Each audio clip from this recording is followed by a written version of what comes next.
जय श्रीराम, हर हर महादेव. मी सचिन पाटील. आजकाल एक फॅशन आलेली आहे. तुमचा काही कामधंदा चालत नसेल, हा ट्रेंडच आहे किंवा तुम्ही ज्या क्षेत्रात आहात त्या क्षेत्रामध्ये तुम्हाला कोणी विचारत नसेल किंवा लाईमलाईटमध्ये येण्यासाठी तुम्ही जातीचं कार्ड खेळता. तुम्ही विशिष्ट जाती समूहाचे सिम्पथायझर बनतात. अचानकच तुमच्यामधलं दलित प्रेम उफाळून वर यायला लागतं आणि मग नवीन-नवीन ॲडमिशन ह्या अ, चमूमध्ये, या गटामध्ये होत असतात. काल परवापर्यंत मला माझ्या जातीमुळे अ, काम मिळालं नाही, मला माझ्या आडनावामुळे काम मिळालं नाही. फक्त ब्राह्मणांच्याच मुलींना मराठी चित्रपटसृष्टीमध्ये काम का मिळतं? या सगळ्या स्टेटमेंट्स नंतर आता नवीन स्टेटमेंट जे पाहायला भेटते ते चिन्मयी सुमित नावाच्या अभिनेत्रीचं, की बाबा ही न्यू ॲडमिशन आहे, की मी जय भीमवाली आहे आणि मी तुम्हाला जय परशुराम म्हणण्याचा अधिकार सुद्धा माझ्या बापानेच दिलाय. तर सर्वप्रथम हे चिन्मयी सुमित कोण आहे हे मला माहिती नव्हतं. पाहिलेलं होतं मी काही याच्यामध्ये चेहरा ओळख होती. पहिल्यांदा सुमित राघवन यांची आई असतील असं मला वाटलं. नंतर मला समजलं की त्यांच्या पत्नी आहेत. मी सर्च केल्यानंतर आणि लाईमलाईट भेटला, फोकस भेटला. यांना हेच हवं असतं. हरकत काय आहे बाबा, की एखादा व्यक्ती डॉक्टर बाबासाहेब आंबेडकर असतील, छत्रपती शिवाजी महाराज असतील यांच्याबद्दल आदर दाखवतो आणि सांगतो की बाबा मी ह्या विचारसरणीचा आहे किंवा मी हे मानतो. त्याला हरकत काय आहे? किंवा त्याला सामाजिक भान आहे, जे की मराठी चित्रपटसृष्टीतल्या जवळपास सगळ्याच नटनट्यांना आहे. म्हणजे दक्षिणेमध्ये आपण बघतो की मल्याळम सिनेमा असेल किंवा तेलुगू सिनेमा असेल, तमिळ सिनेमा असेल किंवा कन्नड सिनेमा असेल, हा नवीन-नवीन उच्चांक गाठत आहे. ते लोकं स्वतःच्या अभिनयाकडे लक्ष केंद्रित करतायत. ते लोकं चित्रपटांच्या कथानकांकडे लक्ष केंद्रित करतायत. ते दिग्दर्शनाकडे लक्ष केंद्रित करतायत. आणि नवीन-नवीन प्रयोग करत स्वतःच्या चित्रपटसृष्टीला अधिक-अधिक उंचावर नेण्याचा प्रयत्न करतायत. उलटपक्षी महाराष्ट्रामध्ये काय होताना दिसतंय आपल्याला, की आमच्या इथे उच्चांक गाठले जात आहेत. पण मी किती वोक, मी किती लिबरल, मी किती लेफ्टिस्ट, मी किती वामपंथी, मी किती आंबेडकरवादी, मी किती शाहू फुले आंबेडकरांचं नाव घेऊ शकतो आणि मी या समाजात होत असलेल्या ध्रुवीकरणाला आणखीन किती हातभार लावू शकतो. केवळ हा एकमेव प्रयत्न मराठी नटांचा, नट्यांचा, दिग्दर्शकांचा, निर्मात्यांचा दिसतोय. दुसरीकडे आणखीन एक प्रयत्न होताना दिसतोय, माझी किती लाल. त्यामध्ये पिळगावकर हे माझीच लाल संघटनेचे संस्थापक अध्यक्ष आहेत. त्यामध्ये मग स्वप्नील जोशी त्यांना येऊन भेटतात आणि मग बरीचशी लोकं त्यांना येऊन तिकडे भेटतात आणि त्यानंतर आणखीन एक वर्ग येतो अविनाश नारकरांचा, म्हातार चढ आलेली. तर हेच करण्यात आयुष्य चाललंय आपलं. हेच धंदे करतोय आपण. आपल्या क्षेत्राशी कुठल्याही पद्धतीची प्रामाणिकता नसलेली आपण. अभिनयाच्या बाबतीत, अभिनयाच्या दृष्टिकोनातून आम्ही काहीतरी नवीन करावं. ती गोष्ट सोडून आम्हाला व्यासपीठ भेटल्यानंतर आम्ही बोंबलत सुटावं. आता अशा पद्धतीच्या सामाजिक कार्यकर्त्यांना आणि सामाजिक जाणीव आणि भान असलेली लोकांना मला काही प्रश्न आहेत. यांच्याशी चर्चा करायला मला फार आवडेल. एका दबलेल्या समाजातल्या एका दबलेल्या घटकाच्या संदर्भात तुम्ही अभिमानानं ही गोष्ट सांगताय, की बाबा मी जय भीमवाली आहे. तुम्हाला ते बोलावंसं वाटतं. चांगली गोष्ट आहे. पहिले या विषयावर सविस्तर चर्चा होणं गरजेची आहे, की जे कोणी करत नाही, की तुम्ही दबलेले कसे?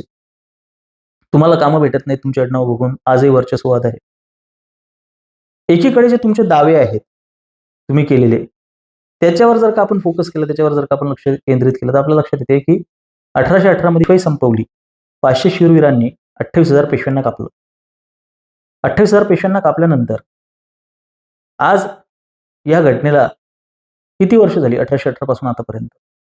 एवढ्या वर्षामध्ये सुद्धा 28,000 पेशव्यांना कापून आजही तुम्हाला हे सांगावसं का वाटतं, की मी जय भीमवाला आहे आणि मी दलितांच्या बाजूला आहे आणि आजही तुम्हाला जय परशुराम म्हणण्याचा अधिकार आमच्या बापांनी दिलाय.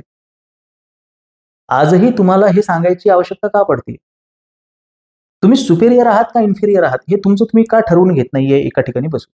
जर सुपेरियर आहात, मग त्याच्यावर सांगतात की बाबा मार्शल लॉ आला आणि नंतर महार बटालियनला अ, इंग्रजांनी घरी बसवलं. ती मार्शल लॉनुसार महार बटालियन कॅन्सल करण्यात आली. मग इंग्रज वाईट ना? पण इंग्रज वाईट पण नाही. आपल्या व्यासपीठांवरून आणि आपल्या साहित्यातून तसं दिसत नाही. आजही आपल्या व्यासपीठांवर सांगितलं जातं की इंग्रजांनी आम्हाला हे दिलं, ते दिलंय, समानतेचा अधिकार दिला, सतीप्रथा रद्द केली. इंग्रजांमुळे आपल्या देशामध्ये विज्ञानवाद आला, विकास आलं, मॅकॉले एज्युकेशन सिस्टीम आली. एवढंच काय तर सायमन कमिशनला सपोर्ट करण्यासाठी तिथे डॉक्टर बाबासाहेब आंबेडकर होते. लाला लजपतरायांपासून ते आपल्या मोहम्मद अली जिनापर्यंत, ज्यामध्ये भगतसिंग सुद्धा होते. सगळ्यांनी सायमन कमिशनला विरोध केला, पण डॉक्टर बाबासाहेब आंबेडकरांनी केला नाही.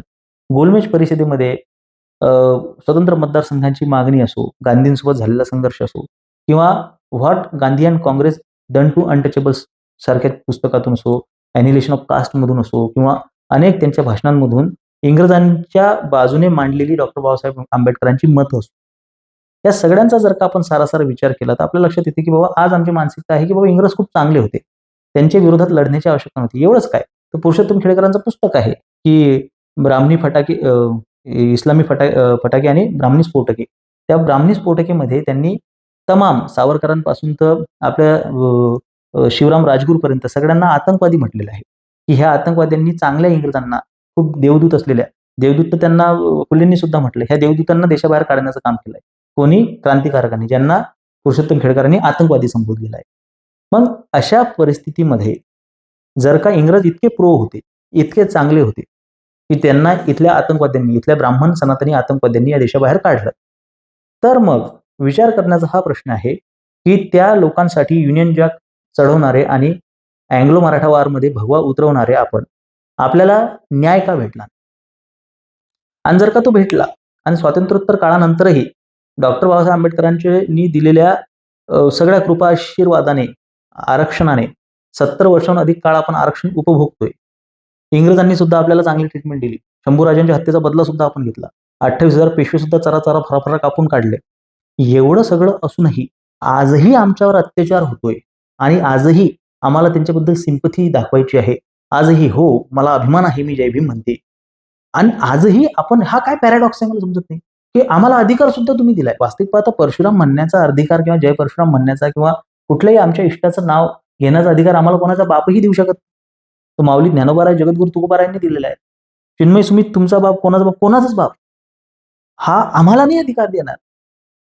राम राम म्हणे त्याचे गाढव माता पिता म्हणणारे जगद्गुरू तुकोबाराय, त्यांनी आम्हाला अधिकार दिलाय. कोणाच्या बापाने आम्हाला आमच्या इष्टांचा म्हणजे आम्हाला आपल्या दशावताराची आरती घेण्याचा किंवा दशावतार अभंग म्हणण्याचा, शांती ब्रह्म एकनाथ महाराजांनी त्यामध्ये परशुरामाचं वर्णन करण्याचा अधिकार कोणाच्या बापाने दिलेला नाहीये. आज इथे कोणाचीही सत्ता आली तरी कोणी मायकलाल जन्माला आलेला नाही की मला राम कृष्ण हरी म्हणण्यापासून थांबवू शकेल.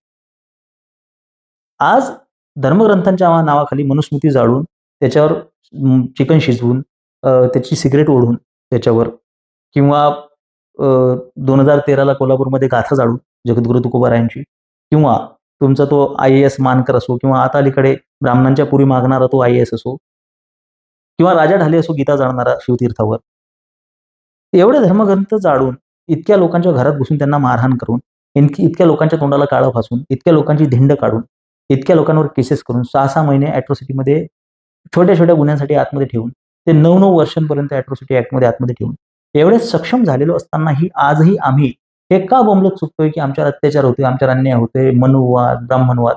जर एकीकडे आम्ही इतके सक्षम आहोत की आम्हाला कपडे घालण्याच्या अधिकारापासून तर सगळे अधिकार जर का तुम्ही दिले असं तुम्ही म्हणता आणि दुसरीकडे म्हणताय की आमच्यावर अन्याय होतोय, अत्याचार होतोय आणि त्याच्यासाठी आम्ही व्यासपीठावर गेल्यानंतर म्हणतोय की आमच्या बापाने अधिकार दिलेला आहे आणि मी आज या समाज सुधारकांच्या बाबतीमध्ये मला एक आश्चर्याची गोष्ट वाटते की ज्या मुंबईमध्ये आपण राहतो, ज्या मुंबईत आपण पोट भरतो, तिथे साखळी बॉम्ब ब्लास्ट झाला किंवा अलीकडे झालेला बॉम्ब ब्लास्ट असो किंवा आज आपण टॅक्स पेयर आहोत. या टॅक्स पेयर मध्यमवर्गीय सवर्ण टॅक्स पेयर आहे. तो सरकारकडून एक अपेक्षा करू शकत नाही की त्याच्या आया बहिणींच्या इज्जतीवर जे बोलल्या जाते, त्यांच्या मुली मागितल्या जात आहेत, त्यांच्यावर ॲट्रॉसिटी सारखे गंभीर गुन्हे, त्यांच्याच इष्टांचा अपमान होतोय, त्यांच्याच देवी देवतांची विटंबना होतोय, त्यांच्याच टॅक्सच्या पैशातून जे सरकार योजना काढते, सवलती काढते, त्यामध्ये इल्लीगल इमिग्रंट्सला इथे वास्तव्यास येण्यासाठी आणि त्या वास्तव्याच्या समर्थनासाठी तुमच्यासारखी लोक पुढे येऊन बोलताना दिसत आहेत. त्याच बांगलादेशी घुसखोरांच्या बाबतीमध्ये तुम्ही संवेदनशील आहात. रस्त्यावरच्या भटक्या कुत्र्यांच्या बाबतीत सुद्धा तुम्ही संवेदनशील आहात. तुम्ही झाडांबद्दल संवेदनशील आहात, प्राण्यांबद्दल संवेदनशील आहात, पण आमच्या भावनांबद्दल तुमच्या मनात काळीच्याही संवेदना नाहीयेत. आमच्या इष्टांबद्दल उठसूट काळाराम मंदिरामध्ये जाऊन प्रभू रामचंद्रांचा अपमान केला जातो, उठसूट कुठलाही धार्मिक ग्रंथ जाळला जातो, उठसूट आया बहिणींवर टिप्पण्या केल्या जातात, उठसूट कोणाची ही धिंड काढल्या जाते, उठसूट कोणालाही मारहाण केल्या जाते. आता त्या वकिलाला मारहाण केली परवाला. अशा पद्धतीच्या ह्या ज्या घटना घडत आहेत, म्हणजे आम्ही आमच्या आया बहिणींच्या सुरक्षेची अपेक्षा करू शकत नाही. आम्ही दिलेल्या टॅक्समधून आज ज्या आरक्षणाच्या गप्पा मारल्या जात आहेत, आज ज्या सवलतीच्या गप्पा मारल्या जात आहेत आणि त्या सवलती आणि आरक्षणाचे ॲफिडेव्हिट देण्यामध्ये सुद्धा आमच्या इष्टाचा अपमान केला जातो, प्रभू रामचंद्रांचा त्याच्यामध्ये अपमान केला जातोय. या मध्यमवर्गीय सवर्ण समाजाने जगाकडे कसं बघावं, काय म्हणून बघावं?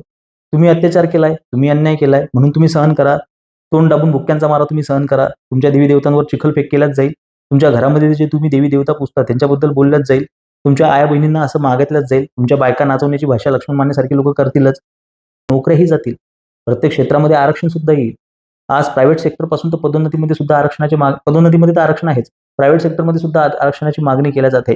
शिक्षणापासून तर नोकरीपर्यंत प्रत्येक ठिकाणी आरक्षण, म्हणजे तुम्हाला आम्ही नोकऱ्या सुद्धा देणार नाही. 5 रुपयाचा पेन जर का मी ₹3.20 त्याची किंमत असेल तर ₹1.80 जर का मी टॅक्स तिथे पे करतोय, तर त्यामध्ये मी हा विचार केला पाहिजे की त्या ₹1.80 जो मी टॅक्स ते पे करतोय, त्या ₹1.80च्या टॅक्समध्ये जर का इथे अनधिकृत मदरसे चालत असतील, इथे जर का अनधिकृतपणे वस्त्या होत असतील, इथे जर का इल्लीगल इमिग्रंट्स येत असतील, इथे जर का सवलती दिल्या जात असतील, इथे जर का आरक्षण दिलं जात असेल, तुम्ही बेरोजगाराच्या मुद्द्यावर प्रश्न विचारा, तुम्ही इन्फ्रास्ट्रक्चरवर प्रश्न विचारा, तुम्ही ह्या सगळ्या गोष्टींवर प्रश्न विचारा. पण हे इन्फ्रास्ट्रक्चरचा मुद्दा, बेरोजगारीचा मुद्दा, रस्त्यांचा मुद्दा, पाण्याचा मुद्दा आम्हाला तेव्हाच दिसतो जेव्हा कुंभमेळा येतो, आम्हाला तेव्हाच दिसतो जेव्हा राम मंदिर होतं, तेव्हाच आम्हाला हॉस्पिटलची समस्या दिसते. पण कधी आरक्षणाच्या बाबतीत बोलताना, कधी सवलतींच्या बाबतीत बोलताना, कधी मुस्लिम लांगुल चालनाच्या बाबतीत बोलताना, कधी दलित लांगुल चालनाच्या बाबतीत बोलताना, ह्या बाबतीत बोलताना तुम्हाला कधी इन्फ्रास्ट्रक्चर दिसत नाही, तुम्हाला कधी बेरोजगारी दिसत नाही, तुम्हाला कधी हॉस्पिटल दिसत नाहीत, तुम्हाला कधी ह्या देशातल्या समस्या दिसत नाहीत.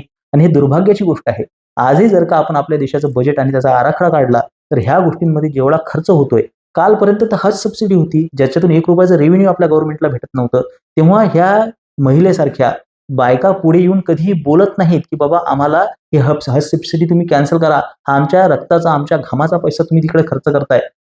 अशा कित्येक योजनांवर सरकार आंधळेपणानं खर्च करत असताना, अशा कित्येक गोष्टी लांगुल चालनासाठी केवळ भाजपा गव्हर्नमेंट सुद्धा करत असताना आपल्याला दिसत आहे, आपल्या धडधड डोळ्यांनी हे दिसत आहे, आपल्या टॅक्सचा पैसा पाण्यात जातोय, की आम्ही सर्व शक्तिशाली आहोत, आम्ही सर्व शक्तिमान आहोत, आमच्या बापाने अधिकार दिलेला आहे, आम्ही राज्य केलेलं आहे, आम्ही 28,000 कापलेले आहेत, आम्ही घरात घुसून मारू, आमच्यात क्षमता आहेत, आम्ही असे.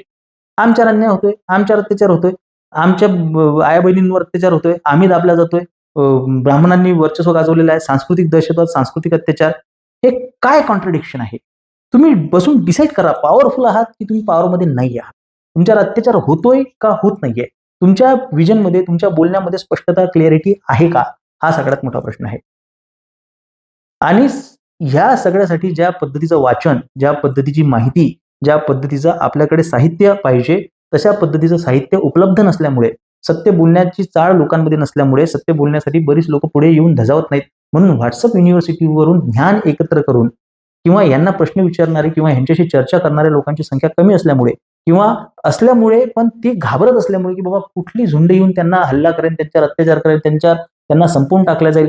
हे न्याय व्यवस्था, ही न्यायपालिका आणि ही झुंडशाही, ही न्यायालयीन हुकुमशाही तुम्हाला कधी संपवेल काही सांगता येत नाही. म्हणून ह्या सगळी हा सगळा अन्याय, अत्याचार सहन होत आहे, सहन केला जातोय. पण दुर्दैवाने याच्यावर भाष्य करायला मात्र कुठेही कुठली चिन्मयी सुमित पुढे येऊन आपल्याला भाष्य करताना दिसत नाही. ही परंपरा कायम राहणार आहे. ह्या नवीन नवीन ऍडमिशन होत राहणार आहेत, ह्या अशा पद्धतीचे स्टेटमेंट येत राहणार आहेत. अपराध गंडातून, न्यूनगंडातून मी कुठेतरी कमी आहे, आमच्या समाजाने अन्याय अत्याचार केलेला आहे, आम्ही फार वाईट आहे, आम्ही फार घाण आहे, आमचा हिंदू धर्म फार वाईट आहे, या भावनेतून आणि स्वार्थातून हापापलेल्यापणामुळे लोकांचं लाईमलाईट मिळवण्यासाठी, ह्या सगळ्या गोष्टींसाठी अशा पद्धतीच्या चिन्मय सुमित भविष्यातही खूप सारे येणार आहेत. भविष्यात अशा पद्धतीचे खूप सारे स्टेटमेंट होणार आहेत. समाजाने स्वतःची दिशा भरकटू न देता या मध्यमवर्गीय सामान्य सवर्ण समाजाने हा विचार केला पाहिजे, की मी सरकारला कशासाठी निवडून दिलंय, ही यांची थेरं बघण्यासाठी, ऐकून घेण्यासाठी, की माझ्या आया बहिणींच्या सुरक्षेसाठी, माझ्या टॅक्सच्या पैशासाठी मला नोकरी मिळाली पाहिजे, मला स्वच्छ पाणी मिळालं पाहिजे, स्वच्छ हवा मिळाली पाहिजे, मला इन्फ्रास्ट्रक्चर मिळालं पाहिजे, मला सुविधा मिळाल्या पाहिजेत, मला शिक्षण मिळालं पाहिजे, मला रोजगार मिळाला पाहिजे. आणि ह्या सगळ्या गोष्टींचा पैसा जर का ह्या अप्लिजमेंटमध्ये, या सगळ्या गोष्टींचा आमचा टॅक्स जर का ह्या लांगुल चालनामध्ये खर्च होत असेल आणि केवळ दलित मुसलमानाचं राजकारण काँग्रेस आणि भाजपा करणार असेल आणि अशाच पद्धतीने सेलिब्रिटी उभे राहून समाजामध्ये ध्रुवीकरण निर्माण करून समाजाची दरी वाढवण्याचा जर का प्रयत्न करत असतील, उगाच विनाकारण अनाठायी विषयांना हवा देऊन समाजामध्ये ही मानसिकता कायमस्वरूपी तेवत ठेवण्याचा प्रयत्न करत असतील, तर हा विचार या टॅक्स पेयरनी, या मतदात्यांनी करणं गरजेचं आहे, की या देशाला खरोखर हे कुठल्या दिशेनं गेलं पाहिजे आणि कोणाच्या हातात हा देश असला पाहिजे, हा विचार. आणि त्यासाठी प्रबोधनाची आवश्यकता आहे, त्यासाठी घराघरामध्ये पोहोचण्याची आवश्यकता आहे, त्यासाठी या समाजाला जागृत करण्याची आवश्यकता आहे, जे मी करण्याचा प्रयत्न करतोय. माझे विचार पटत असतील तर सहकार्य असू द्या. धन्यवाद. जय श्रीराम. हर हर महादेव.